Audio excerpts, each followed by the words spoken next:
Friends, अब हम लोग डिस्कस करेंगे next matter, that is nuclear radii.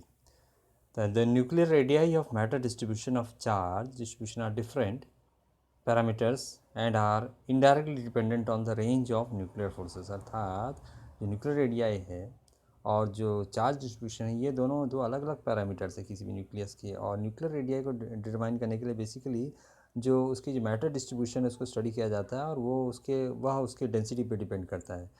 The constituency of density of nuclear matter जो है, यानी जो डेंसिटी है न्यूक्लियर मैटर की, उसकी जो ओवरऑल वैल्यू है that is given by rho directly proportional to A/4/3 pi r का cube which is a constant quantity. तो न्यूक्लियर रेडियस जो है that is overall given by R is equal to R0 8⁻⁴, जहाँ पे R0 एक constant है जिसको nuclear radius unit बोलते हैं. न्यूक्लियर रेडियस यूनिट R0 जो है वो दो चीज़ों पर डिपेंड करता है. पहली बात तो ये है, दो कैटेगरीज पे. फर्स्ट है एक मेथड जिसमें वो कूलम्बिक इफेक्ट पे डिपेंड करता है, method which depends on coulombic effect such as probing the target nuclei with charged particle with high energetic electron. That means अगर आप जो टारगेट न्यूक्लियाई है उसको यदि आप प्रोब करते हैं विथ हाई एनर्जेटिक इलेक्ट्रॉन जिनकी एनर्जी लगभग 100 to 200 मेगा इलेक्ट्रॉन वोल्ट है, और ये प्रोटॉन्स और न्यूट्रॉन जिनकी एनर्जी लगभग 20 MeV मेगा इलेक्ट्रॉन वोल्ट है, या मुऑन्स है, इससे अगर आप किसी टारगेट न्यूक्लियाई को टारगेट करते हैं. और सेकेंडली क्या है, studying the angular distribution of scattered particle referred as electromagnetic और कूलम्बिक रेडिएशन. यानी टारगेट करने के बाद जब उसमें कोई कूलम्बिक रिपल्शन होता है तो उसकी एंगुलर डिस्ट्रीब्यूशन, कोणीय संवेग को स्टडी करना, या जो स्कैटर्ड पार्टिकल है, विसरित कण हैं, उनकी जो एंगुलर डिस्ट्रीब्यूशन, कोणीय संवेग को स्टडी करना, उसको आप इलेक्ट्रोमैग्नेटिक या कूलम्बिक रेडियाई बोलते हैं. एंड सेकेंड मेथड जो है that is which totally depends on the nuclear forces. कौन कौन से nuclear forces? That is scattering of high energetic alpha particles, half lives और alpha emitters, scattering of fast neutrons. यदि किसी भी पार्टिकल के द्वारा यानी एनर्जेटिक पार्टिकल की तरफ बम्बार्ड कर दिया जाता है किसी न्यूक्लियर को, उसके कारण अल्फा पार्टिकल एमिट होते हैं. तो जो भी अल्फा पार्टिकल जो एमिट होते हैं उसकी जो स्कैटरिंग प्रोसेस करना, या half lifes of alpha emitters, उनकी हाफ लाइफ स्टडी करना, या scattering of fast neutrons and cross section of nuclear reaction involving emission of neutron. तो these results are referred as nuclear force or potential gradient. इसी को आप nuclear force या potential gradient बोलते हैं. Coulombic radii.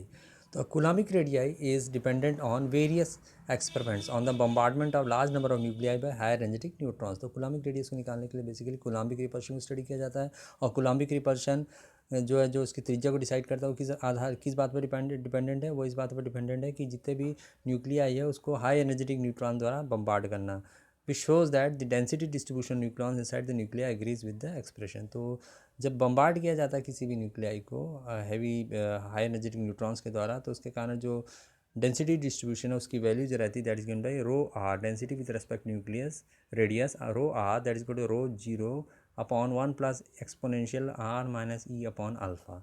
यहाँ रो जीरो जो है that is nucleon density at the centre of the nucleus, और उसकी वैल्यू रफली जो है 0.165 nucleon 0.165 nucleon upon F cube की वैल्यू रखी गई है रो जीरो. एंड अल्फा जो है कांस्टेंट है that is nearly about 0.55 Fermi for typical gold nucleus.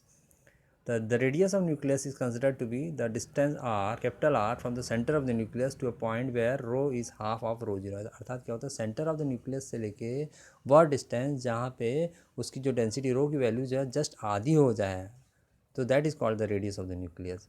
The outer region from rho equal to 0.9 rho zero to 0.1 rho zero, यानी क्या होता है जो outer most region surficial region का जहाँ रो की वैल्यू 0.9 रो जीरो हो जाए से लेकर 0.1 रो जीरो हो जाए, तो वो जो है that region is considered as the surface of the nucleus. वहाँ पे जो वैल्यू रहती है दैट इज़ 4.4 फर्मी रहती है.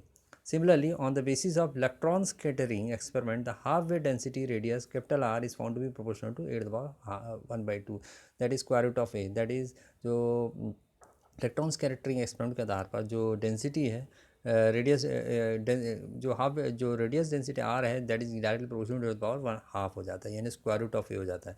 The surface thickness factor alpha is found to be 0.55 fermi, and जो सरफेस थिकनेस यानी जो सतह की जो थिकनेस है उसकी वैल्यू जो 0.55 फर्मी है.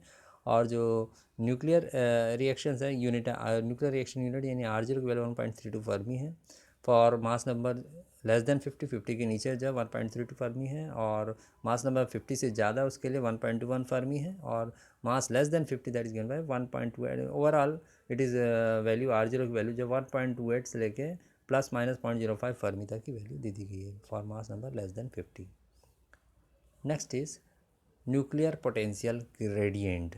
So there are three phenomenon which depends on the interaction with the nuclear force and is independent of Coulomb force. तो बेसिकली जो न्यूक्लियस की जो पोटेंशियल वैल्यू है, उसकी जो ग्रेडियंट वैल्यू है, ये इसमें ये एक्सप्लेन किया गया है कि there are basically three phenomenon which depend on interaction with the nuclear forces. जो न्यूक्लियर फोर्सेज की इंटरेक्शन जो है कोलम्बिक फोर्स पे इंडिपेंडेंट है. वो तीन पांच चीज़ों पर डिपेंड करती है. पहली बात scattering of high energetic alpha and protons, यानी जो अल्फा पार्टिकल जो बम्बार्ड की जाती है प्रोटॉन्स, उसकी स्कैटरिंग एक्सटेंट कितनी है, एक्सटेंट ऑफ स्कैटरिंग. दूसरी life time of alpha emitter and third is scattering of fast neutron. तो इन तीनों के आधार पर उसकी न्यूक्लियर पोटेंशियल ग्रेडियंट स्टडी की जाती है. जैसे कि सपोज़ यदि किसी भी व्यक्ति का यदि शक्ति परीक्षण करना है तो डिपेंड करता है कि व्यक्ति का जो दूसरे व्यक्ति जो एक्सटर्नल फोर्सेस के प्रति उसका जो इंटरेक्शन किस लेवल का. यदि ज़्यादा इंटरेक्शन होगा तो उसकी एनर्जी ज़्यादा होगी, और यदि व्यक्ति का जो इंटरेक्शन है वो एक्सटर्नल फोर्सेस के प्रति कम है तो उसका ग्रेडियंट कम माना जाएगा, उसकी पोटेंशियल कम. उसी तरह सिमिलरली न्यूक्लियर पोटेंशियल ग्रेडियंट भी उसका आकलन भी उसके द्वारा स्कैटर्ड अल्फ़ा पार्टिकल की एक्सटेंट ऑफ स्कैटरिंग, उसकी हाफ लाइफ, उस आधार पर डिपेंड करती है. तो तीन पैरामीटर्स हैं जो बेसिकली न्यूक्लियर पोटेंशियल ग्रेडियंट को डिसाइड करती हैं. Scattering of high energetic alpha particles and proton, secondary life time of alpha emitters, and third is scattering of fast neutrons. तो पहला है आपका scattering of high energetic alpha and protons. तो when intense beam of high energetic particle of like 40 mega electron volt alpha and 100 to 300 mega electron volt protons are targeted and their resultant scattering by heavy target elements are observed, then the radial dependence of nuclear potential was given by the expression Vr is equal to minus V01 plus exponential r minus r upon alpha. अर्थात क्या होता है, यदि high energetic particle जैसे कि 40 mega electron volt alpha particle या 100 to 300 mega electron volt proton जो है, यदि किसी भी न्यूक्लियस में टारगेट किया जाए और उसकी जो रिजल्टेंट स्कैटरिंग है, उसमें जो विसरण हो रहा है, स्कैटरिंग है, उसको ऑब्जर्व किया जाए तो जो रेडियल डिपेंडेंस है वी आर की वैल्यू जो है उसका रिलेशन V0 के साथ क्या है, V R is to minus V01 plus exponential r minus r upon alpha dash है. जहाँ पे अल्फा डैश जो है वो न्यूक्लियर सरफेस थिकनेस पैरामीटर है, अल्फा की तरह है, और R0 की वैल्यू 1.33 फर्मी है. सेकेंड जो है वह है लाइफ टाइम अल्फा एमिटर. यदि जो the alpha decay was dependent on the decay constant lambda which is the product of two factor, that is the frequency factor lambda zero and the escape probability factor P. यानी जो alpha जो emitter होती है उसकी जो life time जो रहती है वो दो चीज़ों पर आधारित रहती है. एक तो lambda zero, frequency factor lambda zero, और उसकी जो एस्केप प्रोबेबिलिटी फैक्टर पी पे. तो ये क्या है, frequency factor lambda zero is which is the number of times an alpha emitter arrives at a nuclear border. किसी भी न्यूक्लियर परिधि में आने वाले अल्फा पार्टिकल की कितने बार आता है न्यूक्लियर बॉर्डर पे, वह उसकी फ्रीक्वेंसी फैक्टर कहलाती है. Number of times an alpha particle meets a nuclear border. और यदि आ ही जाता है तो उसके बाद उसकी एस्केप प्रोबेबिलिटी क्या है, यानी उसकी जो वहाँ से एस्केप होने की प्रोबेबिलिटी क्या है. तो the escape probability factor P is exponential related to the decay constant. तो P is equal to exponential of minus A minus B R0 to power half. A और बी कॉन्स्टेंट्स हैं. Lambda zero एक frequency factor है representing the number of times the alpha particle arrives the nuclear border. Lambda zero की value constant, decay constant 1.21 10^21 पर second है. तो according to Perlman R0 is equal to 1.48 Fermi.